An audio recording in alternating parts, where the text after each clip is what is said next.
Hey everyone, Luke Dog here, and welcome to Assassin's Creed Valhalla!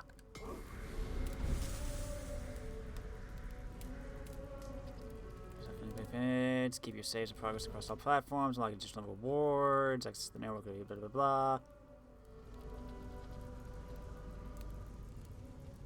Yeah, later. Okay, we're gonna be diving into the currently last Assassin's Creed game available until Rift or whatever comes out.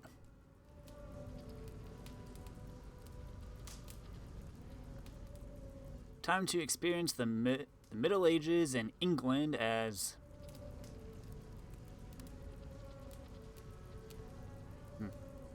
Sorry, I thought something was on my window. We're going to England during the Middle Ages in the Viking... settlement? Viking raid? Viking invasion? Hold triangle to enable menu narration. Supports a text... triangle enable menu narration. A text narrative feature across the game menu pages. You can enable it and tweak its parameters in the options. Why would I need this?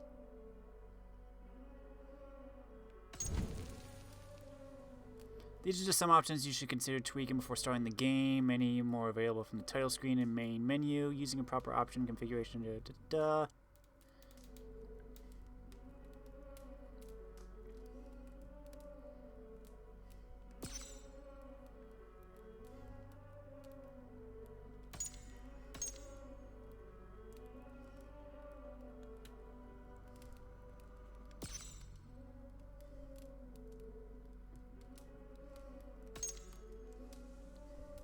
I can already see it pretty well here.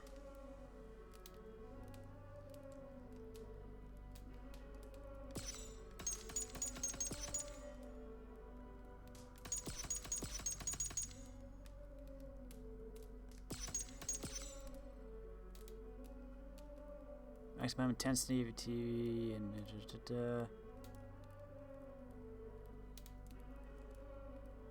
provide color palettes for a HUD elements to support most common color blindness types. Huh.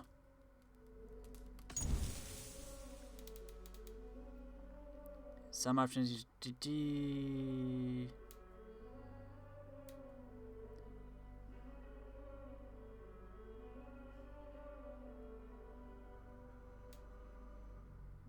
blood effects, that's fine. Dismemberment. Nudity.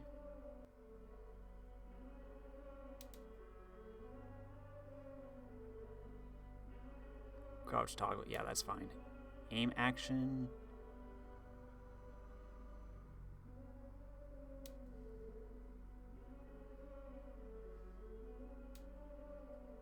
Oh, it's changing time for hold actions and menus. This is fine, I guess. Oh, jeez. Interface language is English.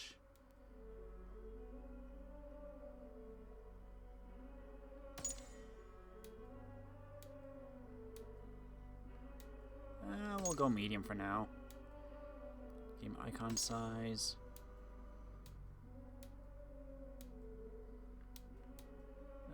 We'll just fill around with this, I guess. Menu navigation.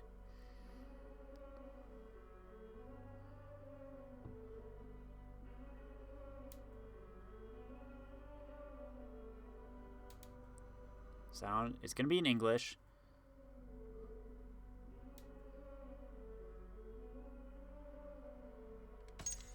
Subtitles will be off.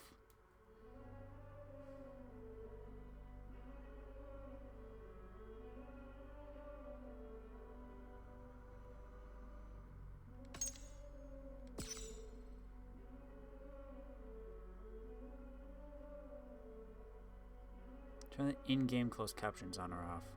If you maybe usually you need additional notification for different in-game actions. What does that mean, like to interact with stuff?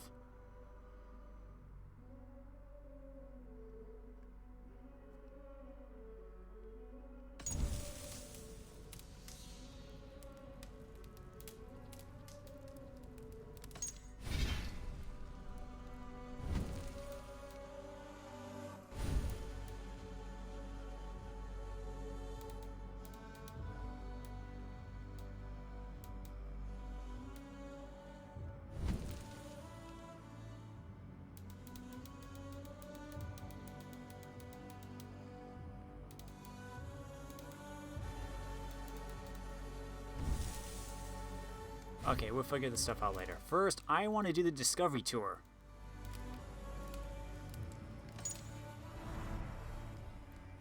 Let's learn about our setting before we dive in.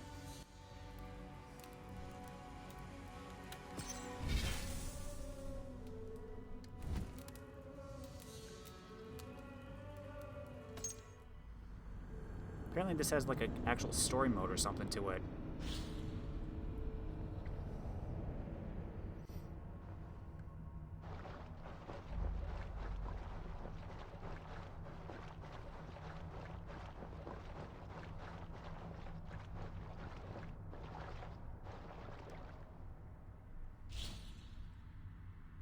Archaeologists and historians use different techniques to study the past, but both professions aimed at understanding it.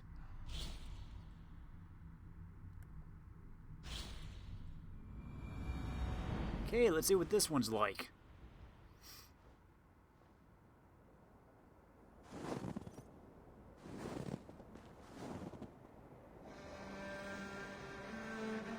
Hi, traveler, and welcome to Discovery Tour Viking Age. Hello. Just like the brave Scandinavians who left their homes on longships in search of new horizons, a quest for knowledge and a promise of adventure awaits you. For 3 centuries, adventurers set sail in search of trade, land, and sometimes plunder, changing the world forever in ways that can still be felt today. We call these adventurers Vikings. Some remember them merely as brutal warriors and merciless conquerors. But there is much more to be learned about their rich and complex culture.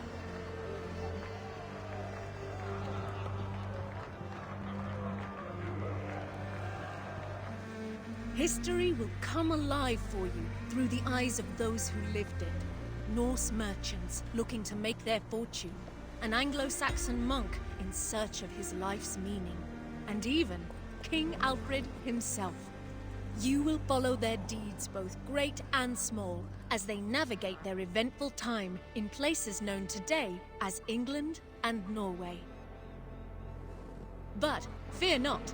Discovery Tour Viking Age is a safe, combat-free experience that you can enjoy at your own pace and in your own time. Tapping into the years of research of the Assassin's Creed Valhalla team, its content has been crafted in close partnership with renowned historians and academics. On behalf of the entire development team, we hope you enjoy Discovery Tour Viking Age. May the seas be kind on your journey.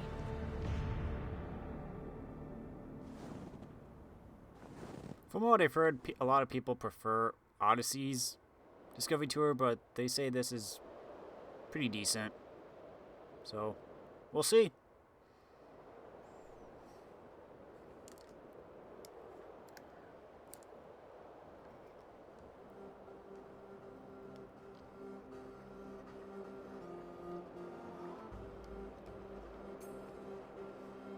And like I said, apparently there's like an actual storyline to this, so we'll see how that factors in.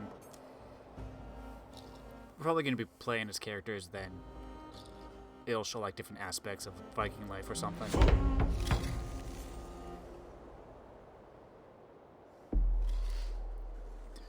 Thorstein, a young merchant, prepares to leave on his first raiding expedition, a perilous voyage across the sea. But before he leaves, he must settle his business affairs and attend the assembly of free men.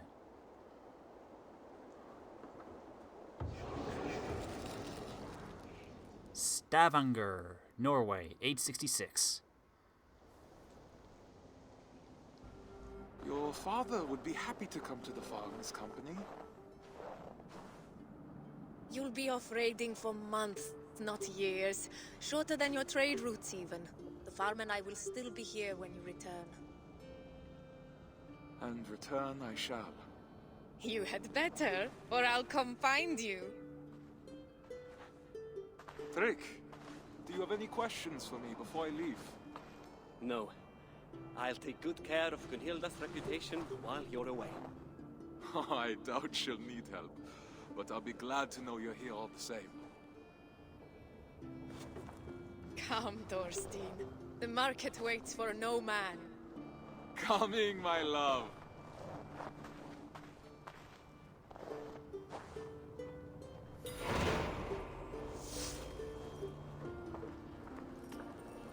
I'm coming, Gunhilda.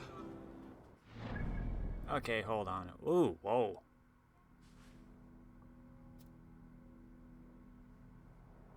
Oh, these are probably the different,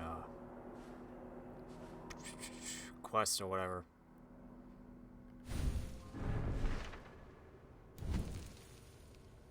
Learn about the world of Anglo-Saxon Vikings from historically inspired story arcs. Get the best narrative experience by playing them in the suggested order. All quests are replayable at any time.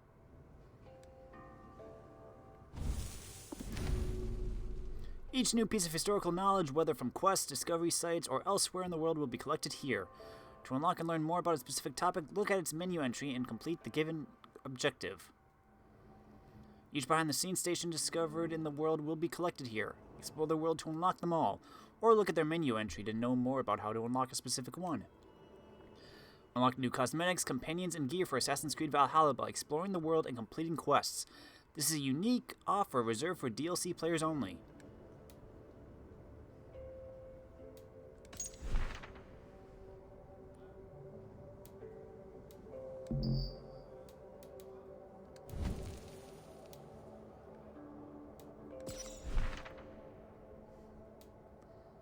Complete Olsen Honor.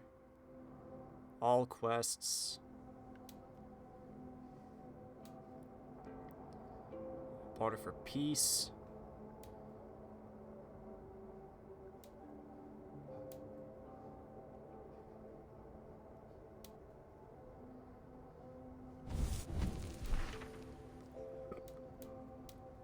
Thorstein, patient.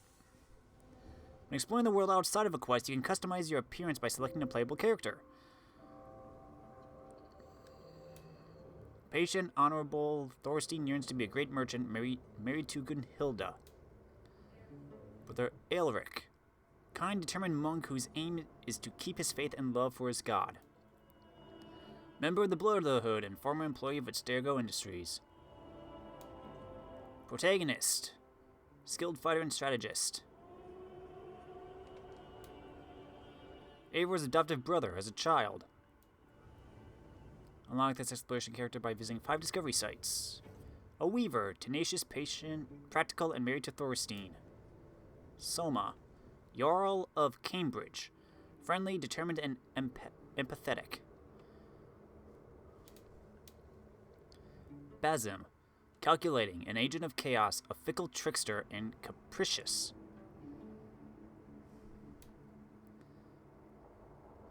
Folk, or Folky, clandestine member of the Order of Ancients. Rebecca, creator of the Animus 2.0. Hytham? Basim's disciple. Hytham is incurably optimistic and endlessly curious. Stowe. Strong sense of purpose in helping others despite his temper. As the mightiest god of all, Odin seeks exemption from any binding fate. Hey, Ivar the Boneless! Historic Viking conqueror and the inspiration for many a saga. Eivor's adopted brother, strong, fearless, and charismatic. Protected Wessex against Vikings and promoted literacy among his people. Valka is a seeress. She practices satyr magic and brings counsel to Eivor. Keelbert? Son of a noble, he finds himself embroiled in his father's political affairs. Randvi, a war chief and wife of Sigurd, ruthless but boisterous. Loki, god of mischief. Mischievous he is indeed. Sean, gives tactical guidance to numerous assassin cells across the globe. Hey, he's got a beard now. Freya, goddess of fertility and magic. She rules over Folkvanger. Thor, god of thunder, god of the people, giant slayer. Which is the most accurate? That is a good question.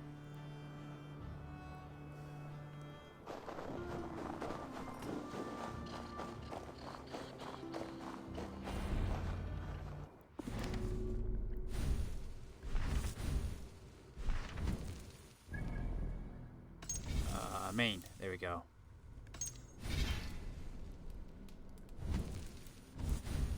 Let's check sound.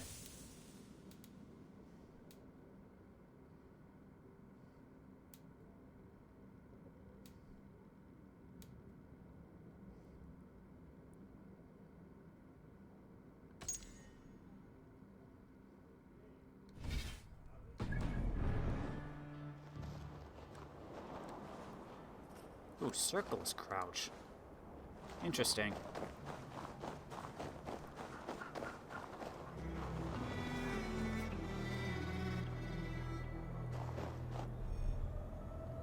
Interact with discovery sites, behind the scenes, and check the learning entries to learn more about historical facts and the making of Assassin's Creed Valhalla. Revisit them in the menu.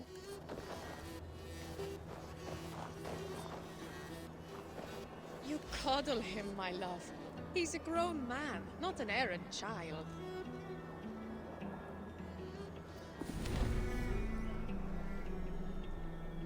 It is said that the famous naval battle of Hafrsfjord took place near Stavanger in the late 8th century. The battle pitted Harold Fairhair against a coalition of petty kings determined to prevent the young Jarl's rise to power. Among Harold's adversaries was a man named Kjolfe the Rich, Jarl of Agder. He was the inspiration for the despicable Kjolfe the Cruel, whose actions in Assassin's Creed Valhalla launched the player on a quest for vengeance. To create Stavanger in Assassin's Creed, the development team drew inspiration from the trade market of Kaupang. Kaupang, pictured here, is located near the modern-day city of Oslo in Norway.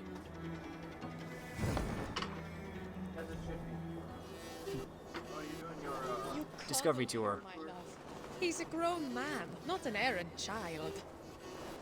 Slaves, talk, Gunhilda. If he returns to his family and says we mistreated him, I might find my...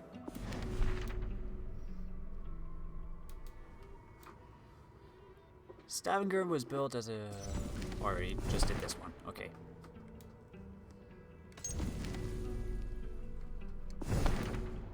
Slaves were a significant part of Scandinavian society. Sometimes brought back by merchants and raiders, they were sold to wealthy households to help freemen and free women with daily chores. These chains may have been used to restrain newly arrived slaves, some of whom would have been traded in markets or captured in raids. If a child was born to a slave, it was the social status of the mother rather than the father that was passed to the newborn. Sometimes slaves could regain or buy their freedom.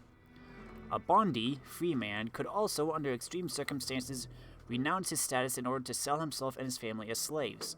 This was notably the case of slavery for debt, where an indebted individual gave up his freedom until he had paid back what he owed, at which point he and his family would be free once again. No duels until you've worked on your swordsmanship. I'm sure to get practice on this expedition with Harold. Our enemies may not fight with blunted blades, but he's promised me the children of Stavanger are far more fierce.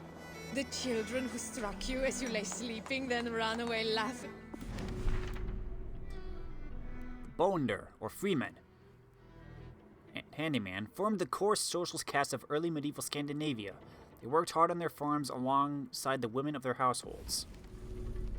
The bondi, singular form of bonder, played a major role in everything related to justice and lawmaking. They had the right and the duty to attend to the ping, or thing, in the freemen's assembly. Any bondi could serve as a judge or as a member of the jury during legal processes. They also had the right to bear arms, which was not the case for women or slaves. Pictured here are some of the tools used by bonder as they worked in the fields. Keep your wits about you, if so.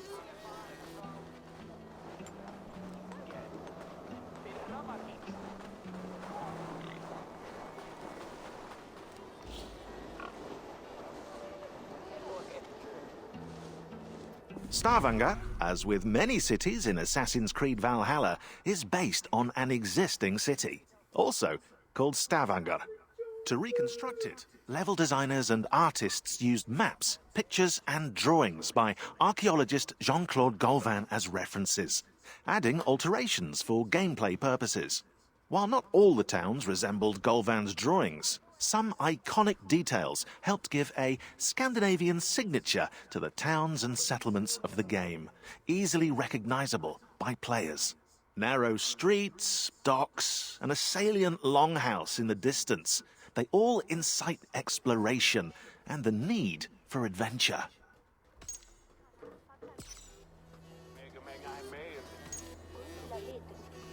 Cool. Thanks, Sean.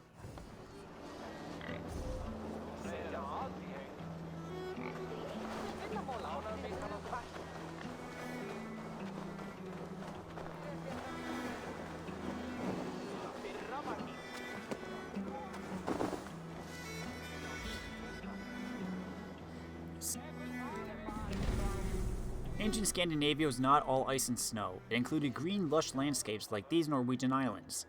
In fact, its soil was quite fertile along the coast and in the south, and could yield a generous crop. However, Scandinavian harvests did pale in comparison to those in the Frankish and Anglo-Saxon kingdoms, adding incentive for the invasion and settlement of those lands.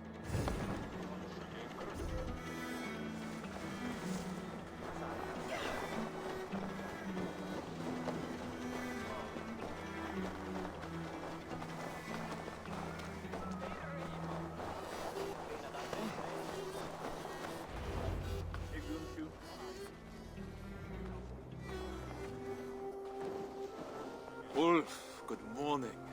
My mother loved the fine woolen cloak you sold me. The stitching is exquisite. Of course.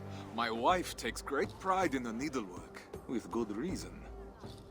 You must have been blessed by Heimdall. A vision so keen and hands so steady. Only a talented mother and a very patient husband. Give Alvik a kiss from me next time you see her. I will. Fortune guide you, friend.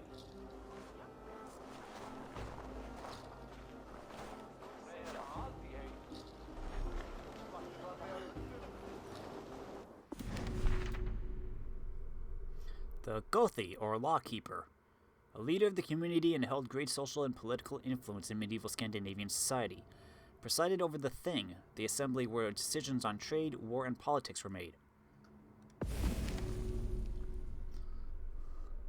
Gothi was the keeper of the law. He knew the rules of his society by heart and used his knowledge to guide its actions. His title, Gothi, from God, or God, might suggest he held a religious role. While the medieval Scandinavians did not have priests like the Christians, the Gothi might have helped to oversee religious rituals, as seen in this painting. Scandinavians would have believed that the Gothi served the gods by knowing the law. Law was considered an instrument of order and harmony. Just as the gods gave order to the universe, the Gothi's knowledge of law helped to keep the peace among the humans of his community. I got a serious question. Yeah? Where's Cassandra? Just think, after a few raids, we'll have enough silver to leave. Cassandra? No idea. Just think, after a few raids, we'll have...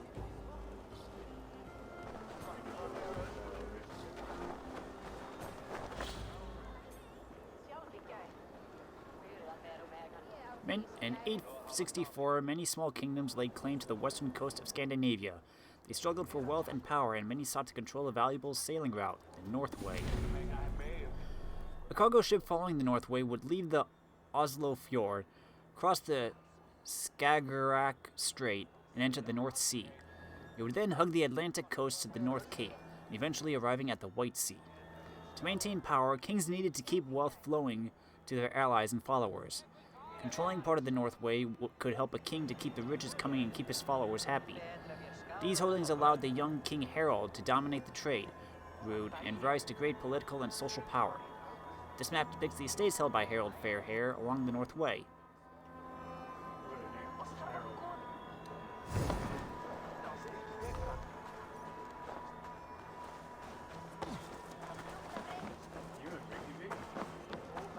Stavanger. The Falag, or Fellowship. Falag was a legal, social, and business fellowship formed by two or more people. Members of a Felag often became trusted companions. The English word fellowship came from the word Felag, Philogs were formed for a number of reasons, including building a boat or funding a sea voyage. A married couple could also be referred to as a philog. Philog was like a second family. Each philagi, or member of the fellowship, protected his companions and their interests. If a philagi was killed, one of his fellows would avenge him, take care of his funeral arrangements, and honor his memory by immortalizing him in a runestone. This runestone was erected by 3 surviving members of a philagi to commemorate their partner, whom they called the most unvillainous of men. That's my person. Cool. You are the least villain. Least villain person in the world.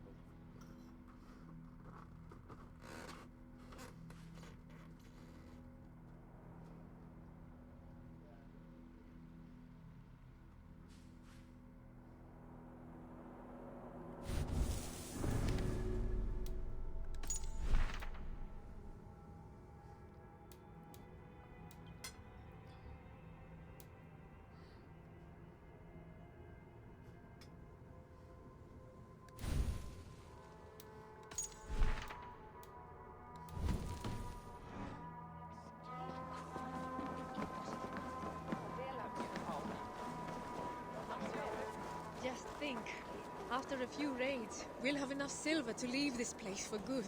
Have you not been happy here? With you, I would be happy anywhere.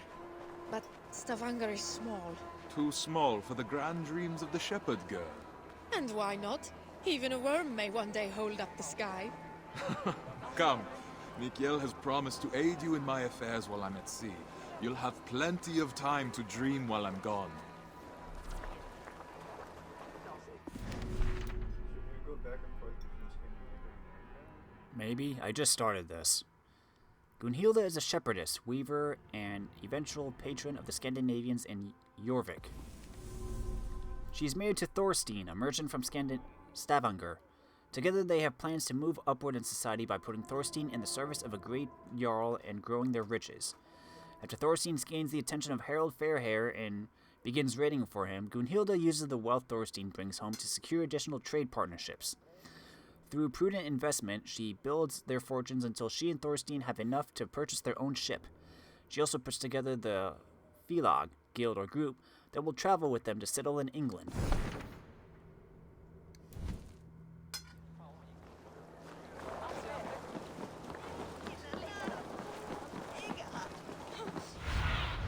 Ah, I do have a bird.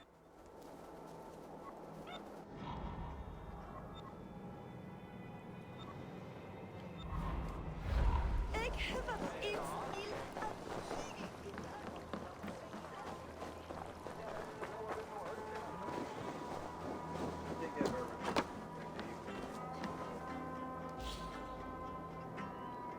Medieval Scandinavians enjoyed games and activities in their free time. These sports were not played just for fun. They were a chance to hone the participants' tactical cunning, mental fitness, and physical strength. Indoor board games were often strategy contests like chess or checkers. In the game Henfatafel, or Tafel, one player controlled a king and his personal guard.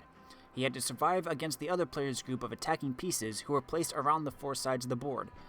This chess piece used in Tafel was made from a bone.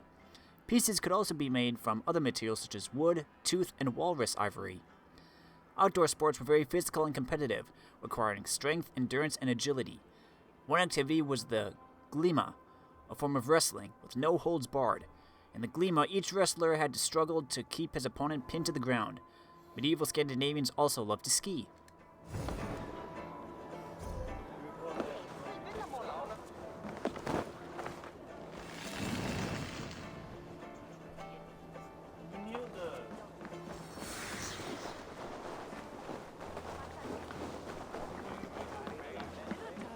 This is the Discovery Tour.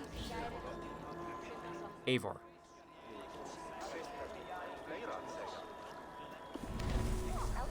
The Old Norse rune means secret or esoteric knowledge. Runes made up the Futhark, the runic alphabet. Each rune had a unique meaning. For example, the rune Wonjo, engraved in this little bloodstone, is the letter W, as well as the rune for joy and kingship. As with all written words, runes could also carry memories and histories into the future. By engraving them in stone, the Scandinavians ensured their stories would endure. Runestones told a wide variety of stories. They would also honor people and events. Sometimes women would order a runestone engraved to commemorate the courage of their husbands and sons who perished in battle at sea.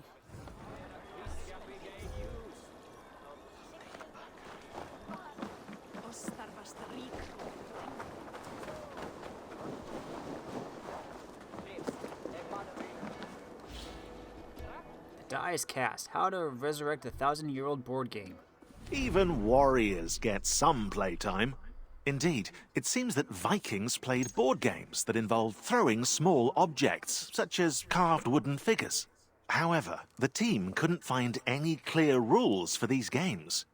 But all hope wasn't lost. The developers of Singapore, Chengdu, and Montreal studios all came together to invent new rules and mocked up their prototypes in a tabletop simulator. And then probably got really angry when one of them won and the rest lost. Everyone on the team could experience and enjoy the evolving versions of the Orlog 2.0. A first physical prototype was also made, using real dice that were painted over. The game of Orlog was reborn. And AC Valhalla's version of the Orlog was so loved by fans that Ubisoft partnered with Pure Arts to produce real-life Orlog sets. Cool. Don't even know the actual rules.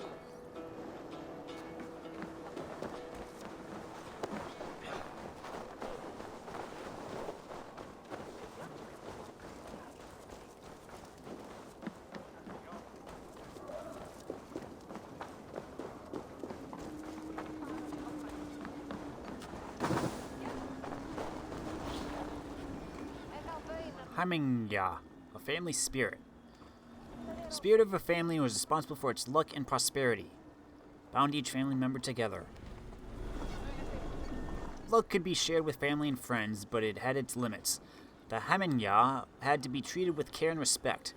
If a person or a family behaved badly, their luck could turn and their prosperity end. Legend said that the Hamingya often appeared as a giant ghostly woman, like this one created in concept art. Interesting.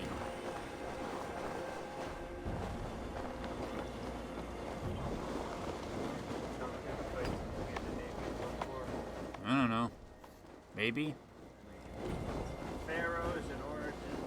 We fought medieval monsters in Greece. Maybe. I wouldn't be surprised.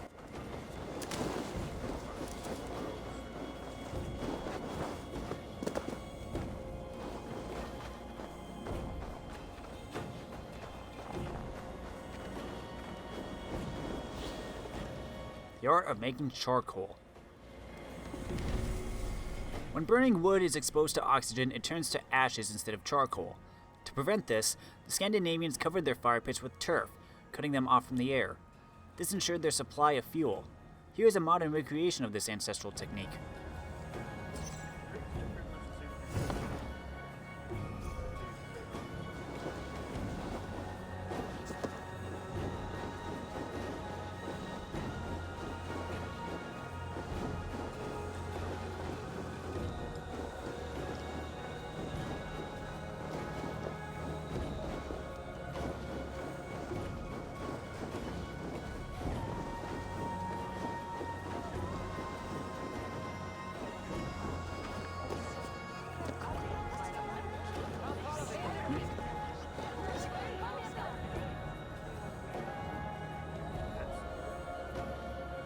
There's a bird.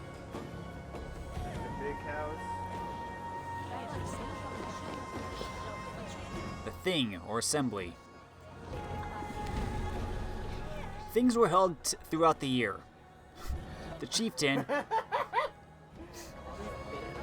our English. We're gonna go to the Thing. The chieftain, or king, presided over every session. He was sometimes joined or replaced by a lawmaker, the Gothi, who knew all the laws by heart. Laws had to be remembered because the Scandinavians had no written legal code at the time. Each freeman had the right to speak freely at the Thing. He could share his opinions, ask questions, and weigh in on issues of social interest. He could also demand justice for crimes or slights. Even though all the freemen had the right to be heard, the wealthier members of the Thing could use their influence to steer the Assembly's decision their way. When the Scandinavians settled in Iceland, they held their Thing in a place they called Thingvellir, the assembly field. Here's a photograph of Thingvellir as today. National Park.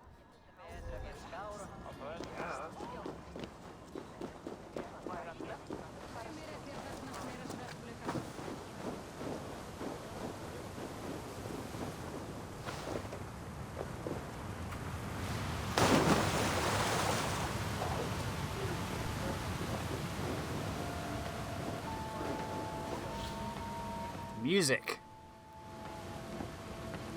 Music is at the core of AC Valhalla's experience, defining territories and moods. To create an acoustic dichotomy between Norsemen and Angles, Norway's music borrows sounds from rituals and daily life, while England's music revolves more around the church. In total, it's 5 hours of music composed through the collaboration of Jesper Kudd, Sarah Schachner, and Einar Selvik. But the music doesn't stop there. To the uncontrollable delight of AC Black Flag fans, sea shanties were also added to AC Valhalla. They're sung as Eivor sails on the longship by none other than Einar Selvik, Skald Bragi in the game. Cool.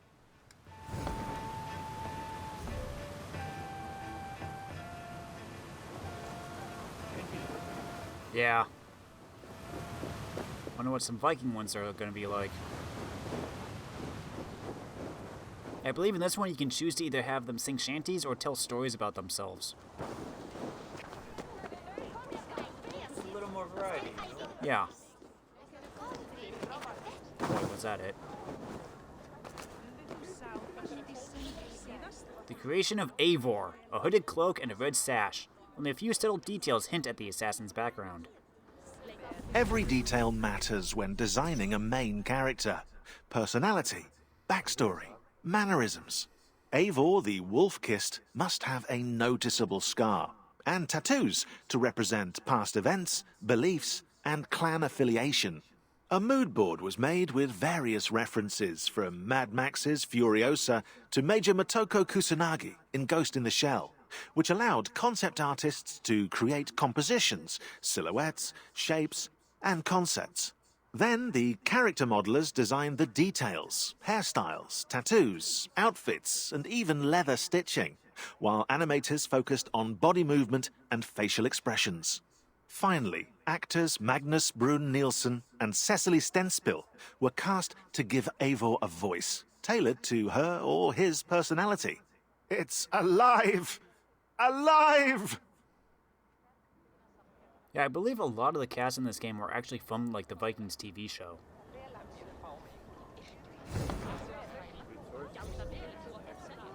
Yeah.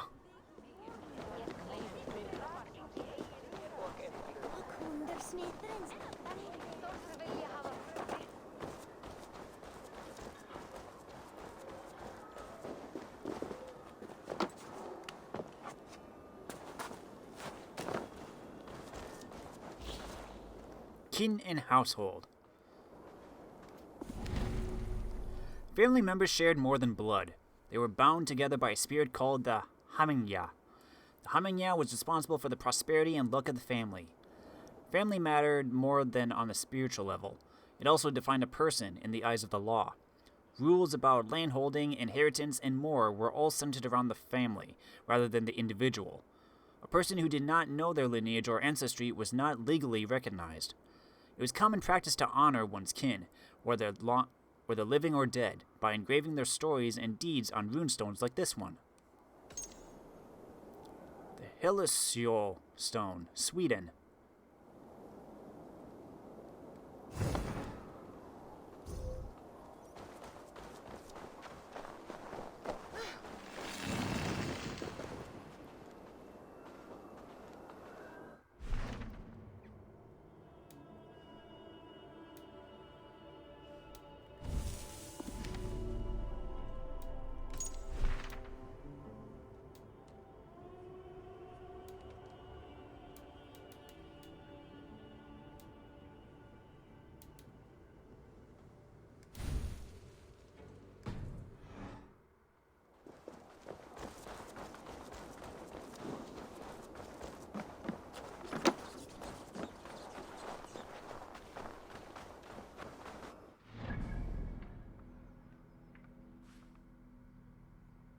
I wonder if because I haven't gotten any...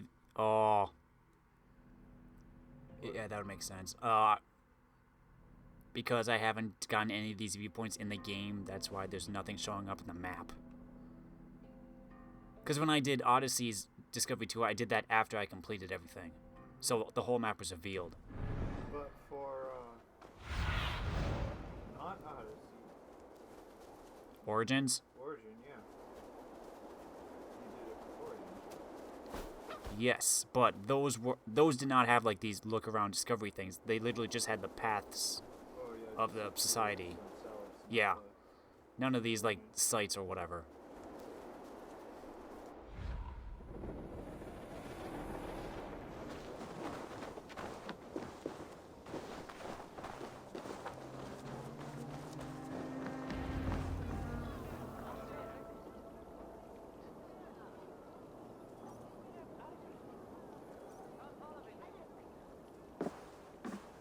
Mikhail, it's a fine day for little business, don't you think? Get away from here, Thorstein! I won't be seen dealing with an oathbreaker!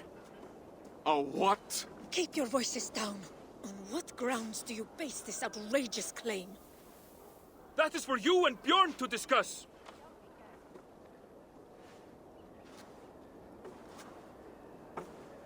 I can't believe he'd betray me like this. Manhelgi, a secret space.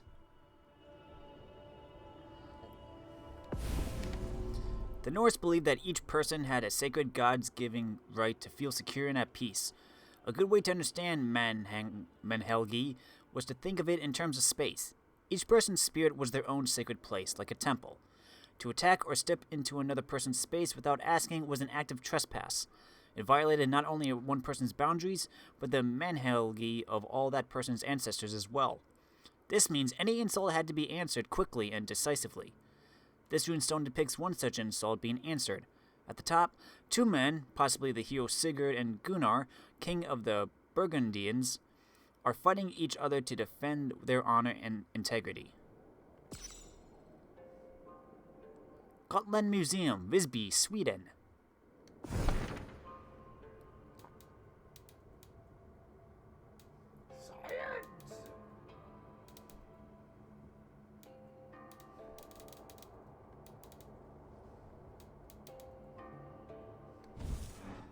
Known Mikhail that long. He has to protect his own reputation first. Not him, Bjorn. Ah, he's always sniffing about your trades like a wild dog. He envies your success and wishes to take it for himself. Well, we won't let him. We've worked too hard for him to take this chance away from us now. We will... Take Bjorn down.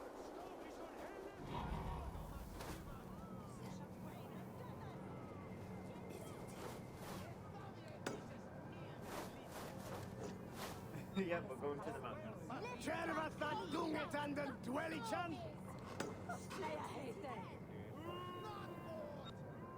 Oh, there's something out there.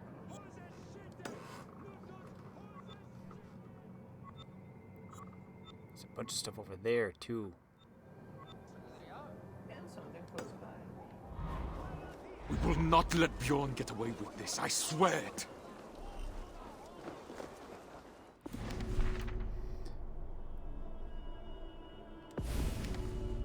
Honor was something ancient Scandinavians cherished, sometimes calling Hedor, meaning brightness. Honor was said to shine. This idea of honor as a visible quality that received its shape from the gaze of others was central to ostentatious displays of wealth and or to bragging about successes in combat. Scandinavians engraved their memories in stone to make sure their reputations never died.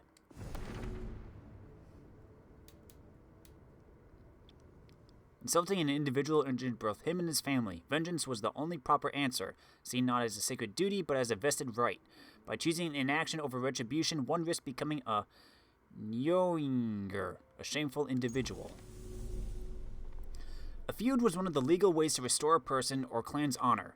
Feuds were monitored by the assembly of freemen to ensure social harmony and order.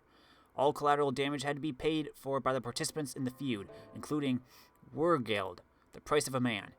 Each person in society, according to their age, gender, and social status, had a given value that could be demanded as compensation for either their reputation or, if they were killed during the feud, their life. Vengeance and feuds were central to Eivor's quest in Assassin's Creed Valhalla.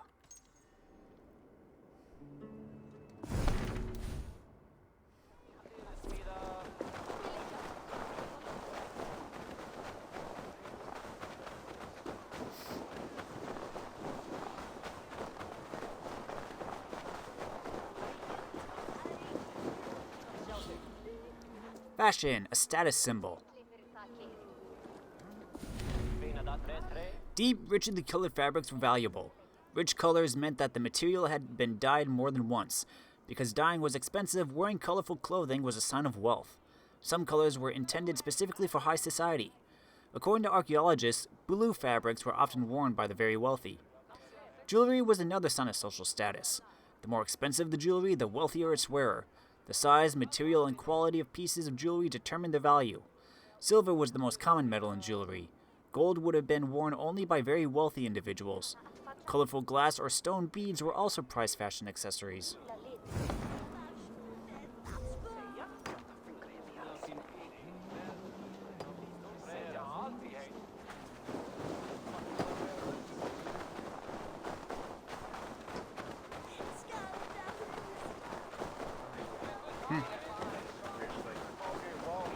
I don't know.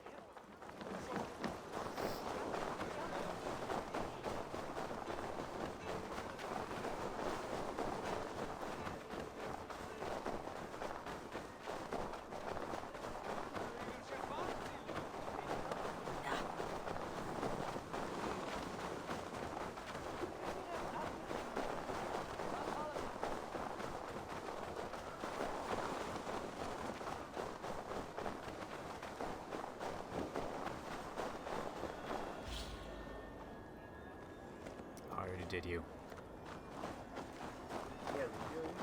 Just checking.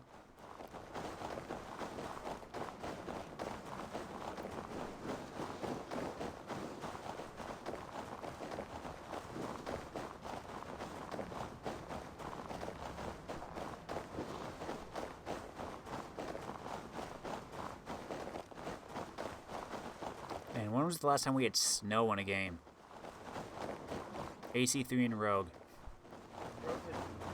Yeah, the North Atlantic. Oh, that's right. You needed an icebreaker. Yeah.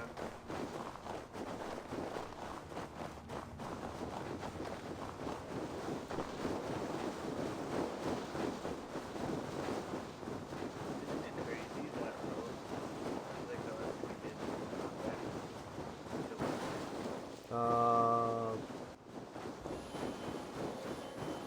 Oh yeah, because it came out with the Unity, yeah.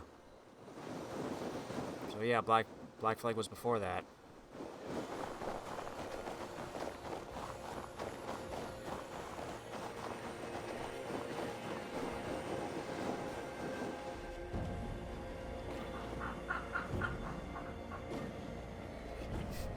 That bird just plowing through the snow. It's on a stroll. It's on a mission. Practicing. White landscapes. For players to recognize their surroundings easily, developers wanted to create a clash between the English and Norwegian maps. So Norwegian landscapes are covered with ice and snow, with little road to travel by land. While Scandinavia wasn't as barren as we're made to believe, the harsh and uninviting land depicted in AC Valhalla means to push the player towards England and continue Eivor's journey. To do so, level artists, tech artists, and level designers used the Lofoten Island as a visual reference to emulate its rough landscapes. Through shapes and outlines, the designers made the world feel treacherous. While England's flora is lush and lively, the grass is always greener on the other side of the sea.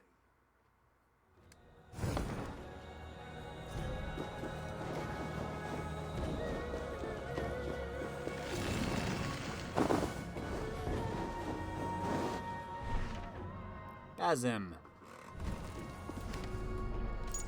An agent of chaos?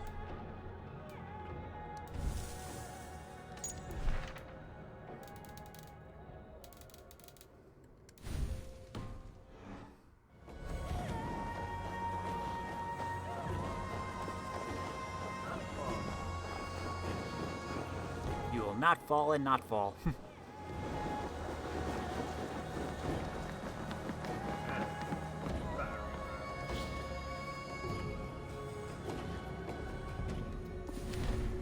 Many divinities oversaw the seas and oceans. One of the most important was Njord, a god from the Vanir tribe, father of the twin fertility gods Freyr and Freya.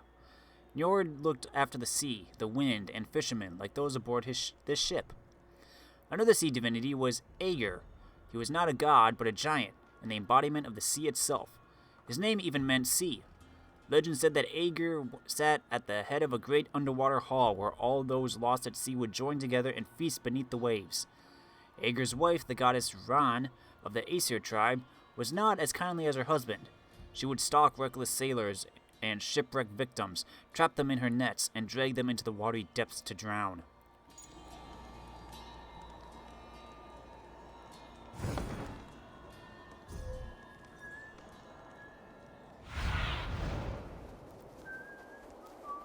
Rest are way out there.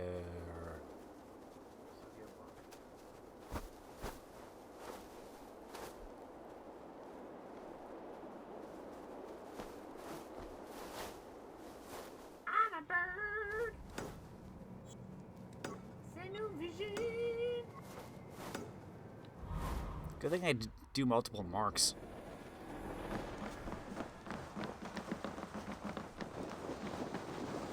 Let's go, my wife. We're gonna travel around this entire region.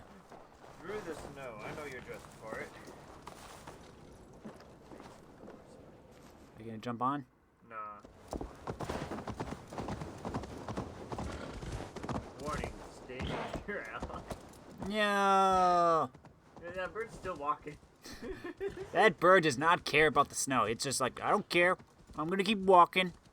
I know I'm just up to my chest, but I'm just gonna keep walking. I'm a bird, I don't care.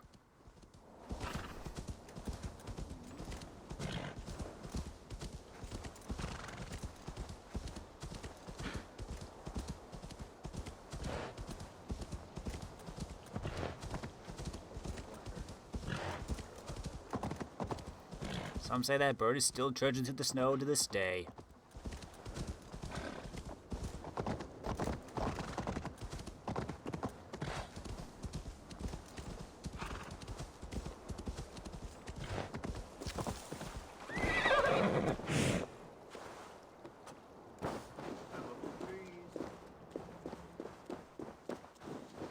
This looks like a fort or a camp.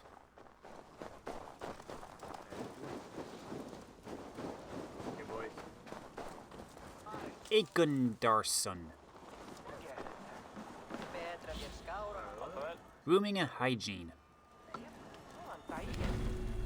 Men would trim their beards and comb them. Their combs were finely crafted from wood, metal, and bones as seen in this image. They would also braid their beards and bead them for decoration. Women cared for their long hair, braiding and styling it. Both men and women bathed regularly. These rigorous standards for personal grooming were more easily met by people of high social status. They had more time and money to spend on hygiene. National Museum of Denmark, Copenhagen.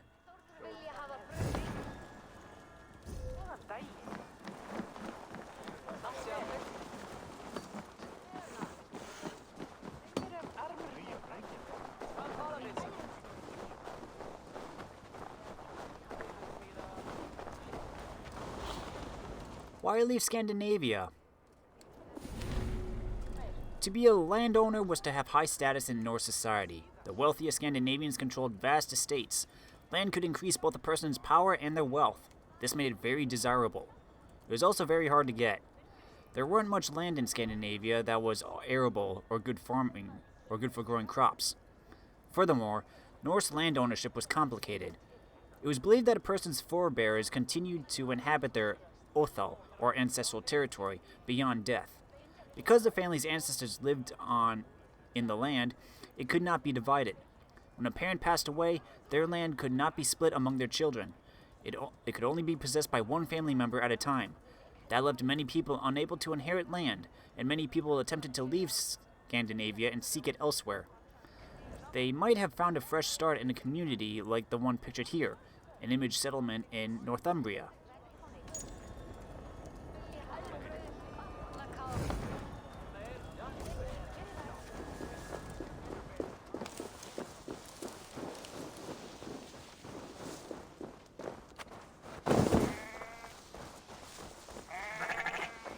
Bah. Where's your hay bale?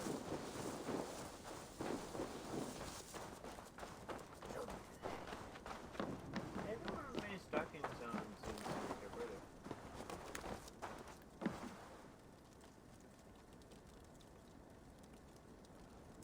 I don't know what I'm looking at either. You got a really bad angle for it. Yeah.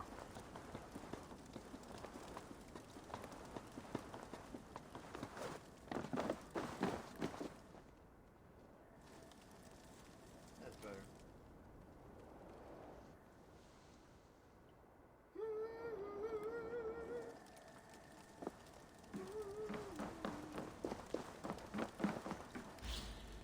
New game, new crest. Naturally. It's difficult to set oneself apart in a sea of Viking-themed media, but it was the challenge marketing and art teams faced when creating AC Valhalla's visual identity. Together, they designed logos and crests, selected fonts and colors and interfaces. As a result, 50 different logos were created for the brand to find the right fit. The 2 Axes logo on the bottom right of this picture. They must have been exhausted.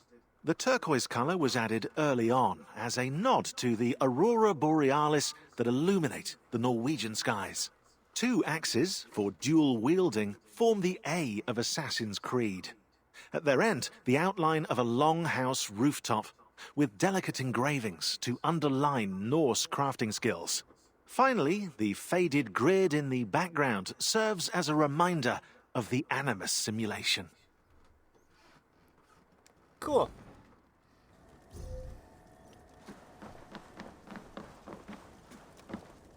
Eat. You're immune to damage in this. Just eat.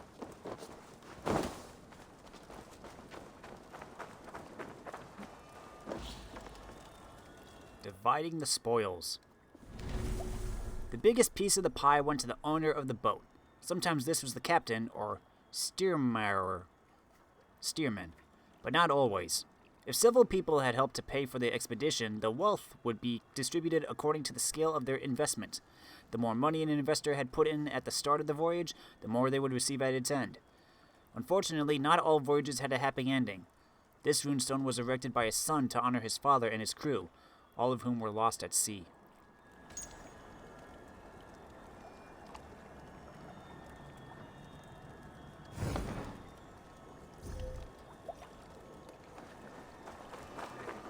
Oh, there's my wife. That's everything.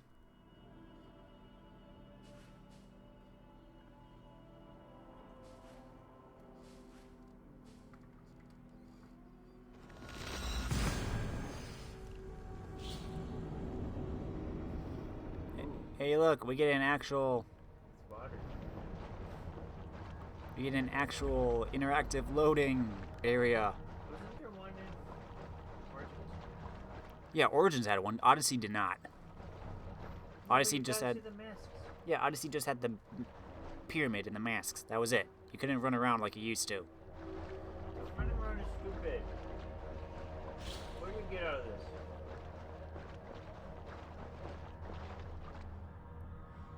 Night Sky. So, they could just show you the night sky. It doesn't feel as boring if you can do something while waiting.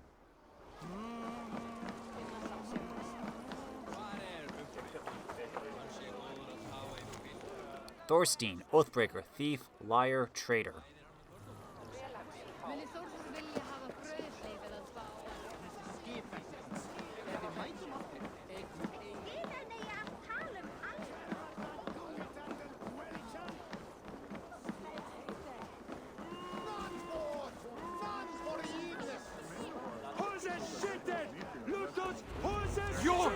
What have you done?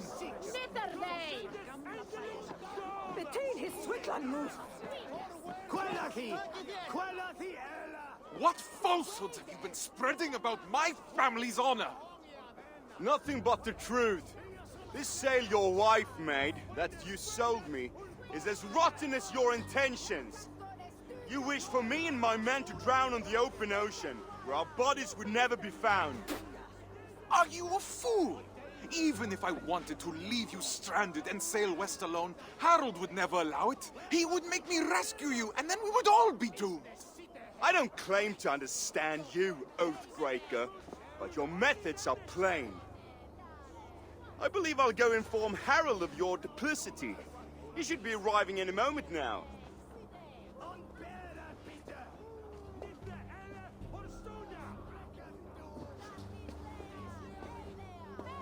My love, that is no work of mine. I know. This was done by a hand far coarser than yours. Bjorn is trying to sabotage my place on the expedition. You cannot let him accuse you in front of the assembly. No chieftain would ever take you on again. I will not see my parents starve because of Bjorn's lies. Then I must gather evidence and bring his falsehoods to light. I will speak with the wives, to rally them to our cause, and I will pray to the Haminja for guidance. Our ancestors will give you wise counsel, I'm sure of it. I'll see you outside the assembly.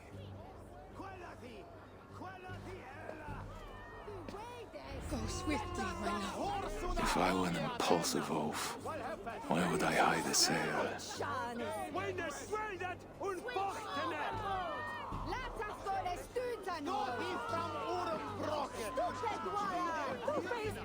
These crates came from Notfall. No local wares then.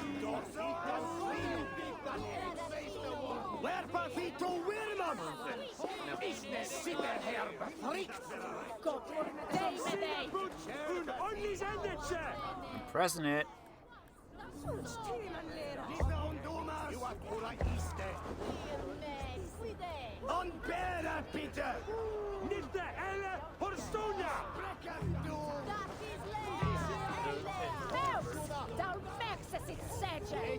No, that wooden sight is like the pulse thing.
I am. I'm clicking the thing.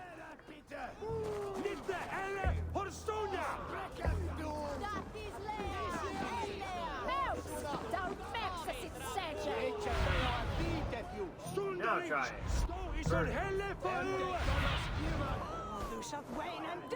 It's not doing anything. What the freaky heck?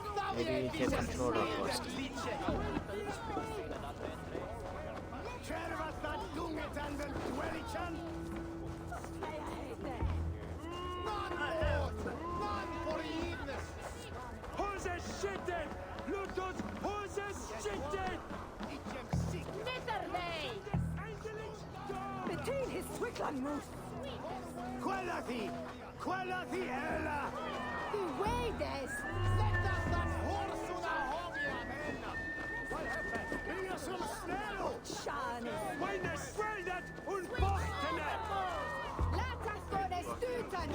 I know, because I'm trying to do the stupid Odin sight so it will get off my thing.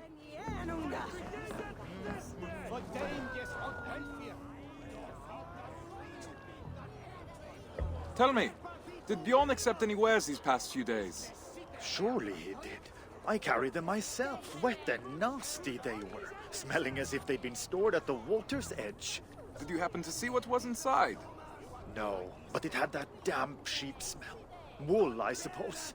Thank you, my friend.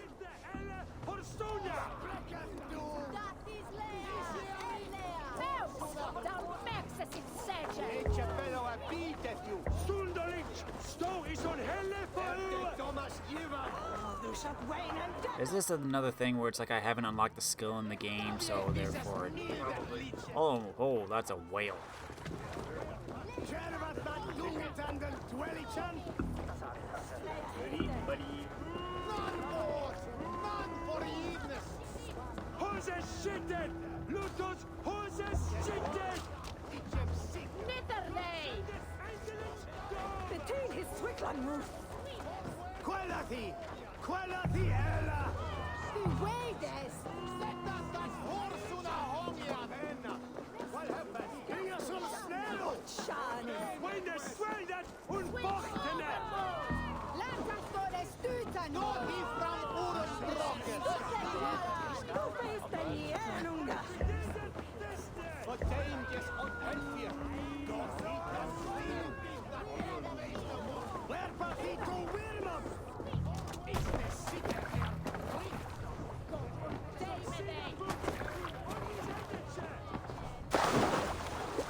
That is Gunhilda's stitching.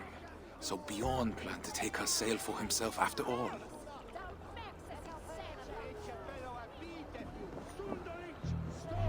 It will need to be more than my word against Bjorn.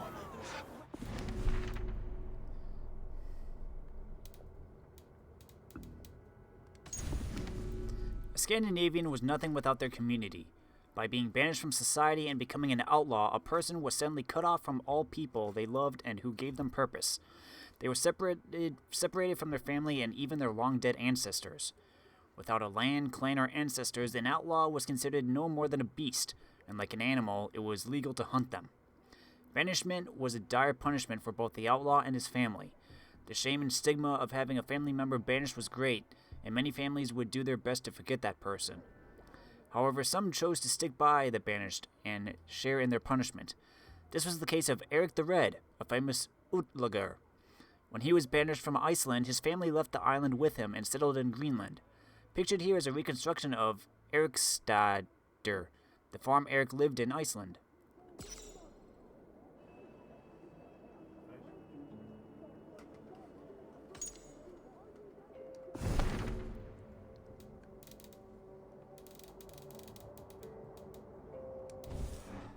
Vouch for me as well.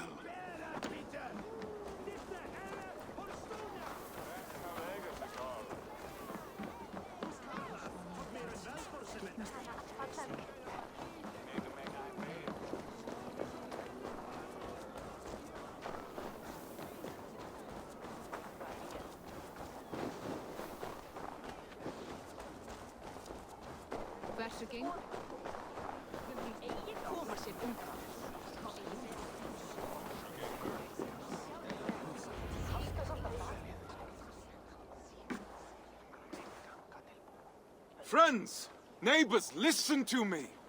Bjorn has declared me Oathbreaker, calling my good name into question. We saw the sail. It would have torn in the first gust of wind. That was a sail he bought from Notfall, carried to us in sea-soaked wood. My wife's sail he kept aside for himself, to use once he reached the open sea. I am familiar with Gunhilda's stitching. That sail was no work of her hands. What reason does Bjorn have to lie, if revealing the truth is as simple as you say? He hoped to turn Harold against me, to keep me from tomorrow's expedition, to hide the truth until I had already been exiled. If you care for we who will travel with him, this insult cannot go unanswered. He would endanger his crew for a petty grievance. He is unworthy of command. Free men of Stavanger, hear me. We must inform the Assembly. We must inform Harold Jarl. Only then will our safe return be assured. Are you with me?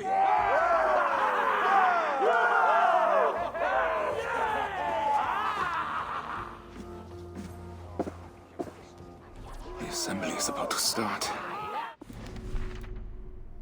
Thorstein Silvertongue. He gains the attention of Harold Fairhair and serves him as a raider for many years before deciding to depart for England to build a future for himself and his wife Gunhilda. Unfortunately, despite Thorstein's efforts to repair the relationship, an old rivalry with Bjorn will resurface on the land across the sea. In Jorvik, Thorstein discovers what fate has in store for him, and as always, its threads prove impossible to resist.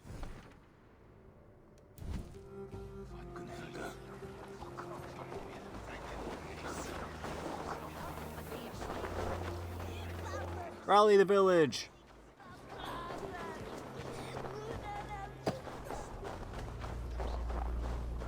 Hurry up, let's go. We have to go to the thing!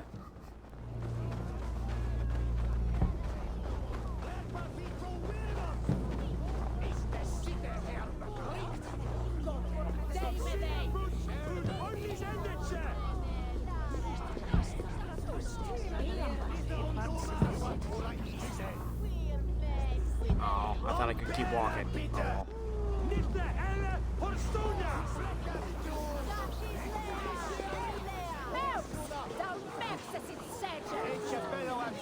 I found your sail and the mark of the goods Bjorn claimed were ours.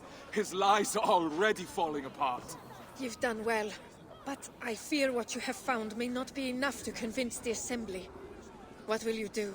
I will demand a manyapnata and declare my own deeds as evidence that my word holds more weight than Bjorn's.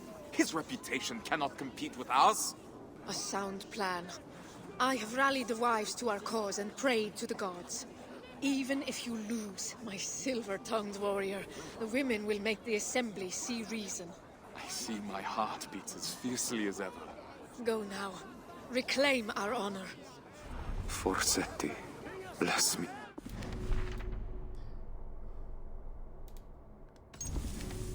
Women wore keys like these at their hips to symbolize their authority. As the keepers of hearth and home, women were responsible for keeping both home fires, the cooking fire and the vital force of the family, burning strong and bright. If the latter fire went out, the harmony of the clan would be threatened. For this reason, the hearth was sometimes associated with Yggdrasil, the cosmic tree and the pillar that upheld the order of the universe. If the home fire flickered or Yggdrasil crumbled, order and harmony would shatter.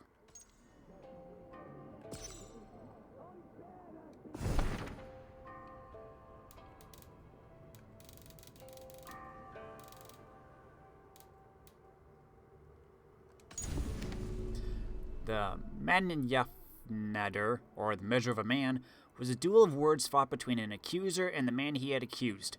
If one man accused another of doing something wrong, the defendant could demand a to defend his honor. The Manyafnadr was a boasting contest. The two men in front of witnesses would each brag about their deeds and exploits. If one of them lied about his deeds or showed a lack of confidence, he lost the contest. This was considered proof that he was dishonorable or at fault. The Manyafnadr was not only for mortals. In one myth, Thor, god of thunder, found himself in a boasting contest with a ferryman who refused to carry him across a fjord. Little did Thor know that the ferryman was in fact his father Odin in disguise. This made for an exciting war of words. Greybeard and Thor. I just like that picture. I'm Thor, this is my hammer. Yeah, that's a tiny little thing. See here, young man. Exactly.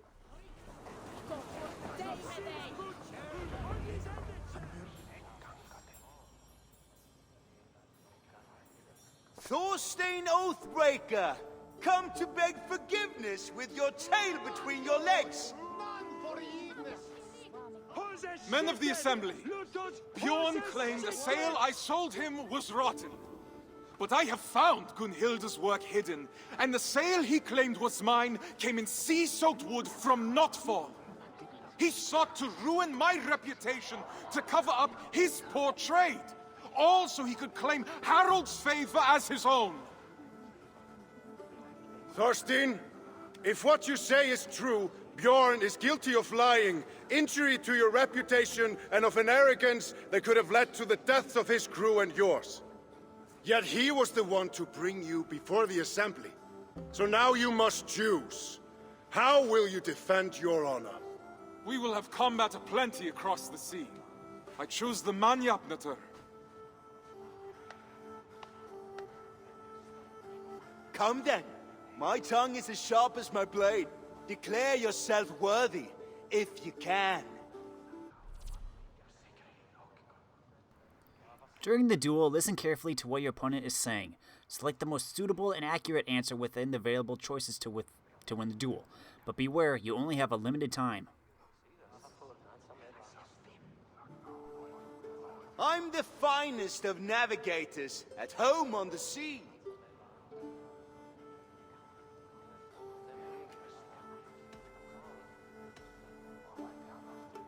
Yet the ships and the rations were handpicked by me. True, but I was the first to be picked for this crew.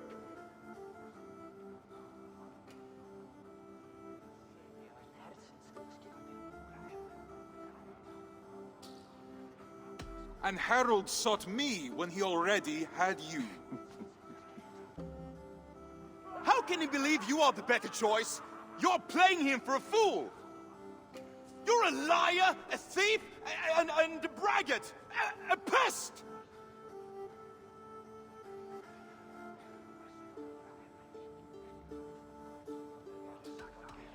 My worst is still better than you at your best.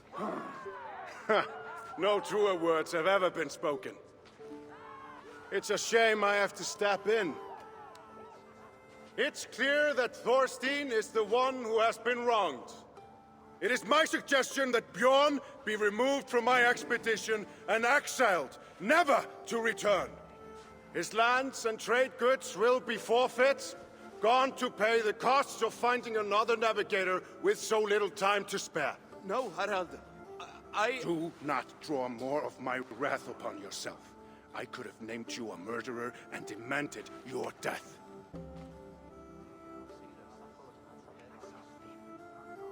What say you, men of Stavanger? Do you accept the terms put forth by Harald Jarl? We choose exile. Exile. Exile!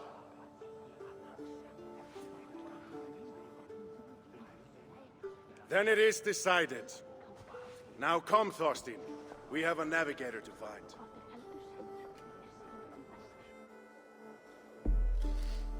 Thorstein's reputation is restored, and as is his position in Harold's good graces. Do epic rap battles. I'm down for this game. Bjorn, sentenced to exile, no longer poses a threat to Thorstein and Gunhilda's honor and household.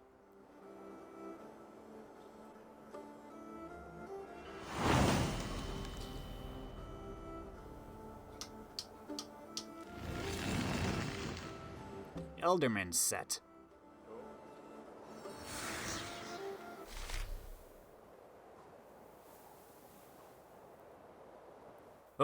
Brother Elric awakens on his first day at the Isle of Ely, ready to ingrate himself into the most monastic life. His quiet peace is broken by an unexpected the young... Okay.